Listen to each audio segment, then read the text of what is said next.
اعوذ باللہ من الشیطان الرجیم بسم اللہ الرحمن الرحیم۔ اللہ سبحانہ و تعالی نے قرآن پاک کے پارہ نمبر 15 کا آغاز ان الفاظ سے کیا: ہر عیب سے پاک ہے وہ ذات جس نے اپنے بندے کو رات کے قلیل حصے میں مسجد حرام سے مسجد اقصیٰ تک سیر کرائی، جس کے گرد و نواح کو ہم نے بابرکت بنا دیا تاکہ ہم اپنے بندے کو اپنی قدرت کی نشانیاں دکھائیں۔ بے شک وہی سب کچھ سننے والا اور سب کچھ دیکھنے والا ہے۔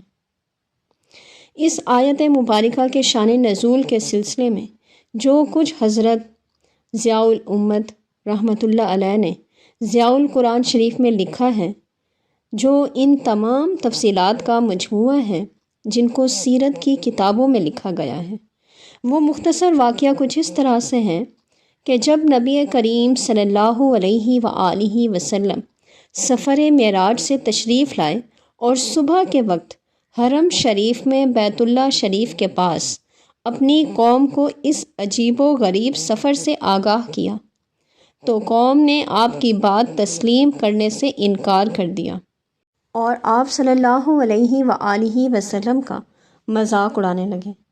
تو اللہ تعالیٰ نے آپ کی تصدیق کے لیے یہ آیت کریمہ نازل فرمائی اور فرمایا: اے انکار کرنے والو، تم کیوں انکار کرتے ہو جبکہ میرے نبی مکرم صلی اللہ علیہ وآلہ وسلم نے اپنی ذات کی طرف اس کی نسبت نہیں کی، بلکہ یہ محیر العقول سفر میں کروا رہا ہوں، جو ہر نقص، ہر کمزوری اور ہر قسم کے ضعف سے پاک ہوں، اور سمیع بھی ہوں اور بصیر بھی۔ آیت کریمہ میں بیان کیے گئے الفاظ کی حکمتیں اور سفر معراج کی اہمیت بیان کرنے سے پہلے اس واقعے کی اصل صورت پیش کرنا بہت ضروری ہے۔ حضور علیہ الصلاۃ والسلام ایک رات خانہ کعبہ کے پاس مقام حتیم یا مقام حجر میں آرام فرما رہے تھے کہ جبرائیل امین علیہ السلام حاضر خدمت ہوئے تو خواب سے بیدار کیا اور ارادہ خداوندی سے آگاہ کیا۔ تو حضور صلی اللہ علیہ وآلہ وسلم اٹھے، چاہے زمزم کے قریب تشریف لائے، سینہ مبارک کو چاک کیا گیا اور قلب اطہر میں ایمان اور حکمت سے بھرا ہوا طشت انڈیل دیا گیا، پھر سینہ مبارک درست کر دیا گیا، نہ خون جاری ہوا اور نہ ہی کسی قسم کی تکلیف محسوس ہوئی، کیونکہ اس وقت نورانیت کا غلبہ تھا۔ پھر وضو فرمایا، حرم شریف سے باہر تشریف لائے، ایک جانور پیش کیا گیا جو براق کے نام سے موسوم تھا۔ اس کی تیز رفتاری کا عالم یہ تھا کہ جہاں نگاہ پڑتی تھی وہاں قدم رکھتا تھا۔ حضور صلی اللہ علیہ وآلہ وسلم اس پر سوار ہونے لگے تو وہ وجد میں آ گیا، کیونکہ سید الکائنات صلی اللہ تعالی علیہ وآلہ وسلم اس پر سوار ہونے والے تھے۔ جبرائیل امین نے جھڑک کر کہا: اے براق، تمہیں معلوم نہیں کہ آپ پر وہ ہستی سوار ہو رہی ہے جس کی بارگاہ نیاز میں تھوڑی سی آواز بھی اونچی ہو جائے تو ساری عمر کا سرمایہ ضائع ہو جاتا ہے۔ لہٰذا لگام جبرائیل امین نے تھامی اور رکابیں میکائیل اور اسرافیل علیہ السلام نے پکڑی تو آپ علیہ الصلاۃ والسلام اس پر سوار ہو گئے۔ راستے میں اللہ تعالیٰ کی قدرتوں کے نشانات ملاحظہ فرماتے ہوئے بیت المقدس تشریف لائے۔ جس حلقے کے ساتھ انبیاء علیہ السلام کی سواریاں باندھی جاتی تھیں، اسی کے ساتھ براق کو بھی باندھ دیا۔ حضور علیہ الصلاۃ والسلام مسجد اقصیٰ تشریف لائے، جہاں تمام انبیاء سابقین علیہم السلام آپ کی زیارت کے لیے چشمے براہ تھے۔ حضور علیہ الصلاۃ والسلام کی اقتداء میں نماز ادا کی اور اس طرح لَتُؤْمِنُنَّ بِهِ کا جو وعدہ روز اول ارواح انبیاء سے لیا گیا تھا کہ تم میرے محبوب پر ضرور ضرور ایمان لانا، اس کی تکمیل ہوئی۔ اس کے بعد موکب ہمایوں بلندیوں کی طرف پرکشا ہوا۔ مختلف طبقات آسمانی پر مختلف انبیاء علیہ السلام سے ملاقاتیں ہوئیں۔ 7ویں آسمان پر اپنے جد کریم ابو الانبیاء حضرت خلیل علیہ السلام سے ملاقات ہوئی۔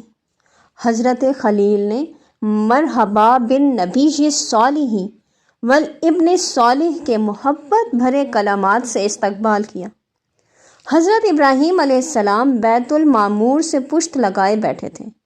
حضور صلی اللہ علیہ وآلہ وسلم آگے بڑھے اور سدرۃ المنتہا تک پہنچے، جو انوار ربانی کی تجلی گاہ تھی، جس کی کیفیت الفاظ کے پیمانوں میں نہیں سما سکتی۔ عقاب ہمت یہاں بھی آشیاں بند نہیں ہوا۔ جبرائیل امین علیہ السلام جو اس سارے سفر میں آپ کے ہمراہ تھا، رک گیا۔ آپ علیہ السلام نے ارشاد فرمایا، اے جبرائیل آگے آؤ، تو عرض کیا، اگر میں تھوڑا سا بھی آگے بڑھوں تو ایک ہی تجلی کے ساتھ میرے پر جل کر راکھ ہو جائیں گے۔ حضور صلی اللہ علیہ وآلہ وسلم آگے بڑھے۔ کہاں تک گئے اس کا شمار ہم کیا سمجھیں۔ زبان قدرت نے مقام قرب کا ذکر اس طرح سے کیا، ثم دنا فتدلی فکان قاب قوسین او ادنی۔ وہاں کیا ہوا یہ بھی میری اور آپ کی عقل کی رسائی سے بالا تر ہے۔ قرآن کہہ رہا ہے، فَأَوْحَى إِلَىٰ عَبْدِهِ مَا أَوْحَىٰ۔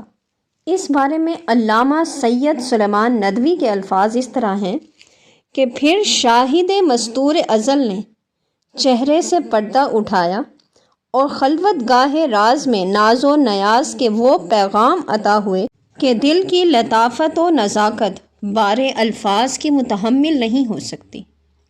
فَأَوْحَىٰ إِلَىٰ عَبْدِهِ مَا أَوْحَىٰ کے الفاظ کے ساتھ اللہ تعالیٰ نے اسی کی طرف اشارہ کیا ہے۔ اس مقام قرب اور گوشہ خلوت میں جتنا اللہ تعالیٰ نے چاہا تشریف فرما رہے۔ دیگر انعامات نفیسہ کے علاوہ 50 نمازیں ادا کرنے کا حکم ملا۔ حضرت موسیٰ علیہ السلام کی عرضداشت پر حضور نبی کریم صلی اللہ علیہ وآلہ وسلم نے کئی بار بارگاہ رب العزت میں تخفیف کے لیے التجا کی، لہٰذا نماز کی تعداد 5 کر دی گئی اور اس کا ثواب 50 نمازوں کا ہی رہا، کیونکہ اللہ تعالیٰ فرماتا ہے، لا تبدیل لکلمات اللہ۔ اور یہاں مکہ میں ابھی تک رات کا سما تھا، ہر سو رات کی تاریکی پھیلی ہوئی تھی، صبح کی روشنی کا کہیں نام و نشان نہ تھا۔ صبح کے وقت جب یہ واقعہ کفار مکہ نے حضور نبی کریم صلی اللہ علیہ وآلہ وسلم کی زبانی سنا تو کہے لگانے لگے اور ٹھٹھے مار مار کر تمسخر اڑانے لگے، اور دوڑے دوڑے یہ پیروپیگنڈا کرنے لگے کہ دیکھو محمد بن عبداللہ صلی اللہ علیہ وآلہ وسلم کیسی بہکی بہکی باتیں کرتے ہیں، نعوذ باللہ۔ ایک عظیم فتنہ کھڑا کر دیا۔ کچھ نو مسلم اور کمزور ایمان والے لوگ متزلزل ہو کر مرتد ہو گئے۔ ابو جہل دوڑا دوڑا ابو بکر صدیق رضی اللہ تعالی عنہ کے پاس گیا اور چٹخارا لیتے ہوئے بطور استہزاء کہنے لگا، اے ابو بکر، کیا اب بھی تو محمد مصطفیٰ صلی اللہ علیہ وآلہ وسلم کے اس امر کی تصدیق کرے گا جو انہوں نے سنائی ہے کہ وہ رات کے تھوڑے سے حصے میں مسجد حرام سے مسجد اقصیٰ تک کا طویل ترین سفر کرنے کے بعد صبح مکہ مکرمہ واپس آ گئے؟ تو ابو بکر صدیق رضی اللہ تعالی عنہ نے ارشاد فرمایا کہ اگر میرے محبوب نے یہ فرمایا ہے تو میں اس کی بھی تصدیق کرتا ہوں، اور اگر اس کے علاوہ اس سے بھی کوئی اور عجیب خبر دی ہے تو میں اس کا اعتراف کرتا ہوں۔ تو اس وقت آپ رضی اللہ تعالی عنہ کو صدیق کا لقب عطا ہوا۔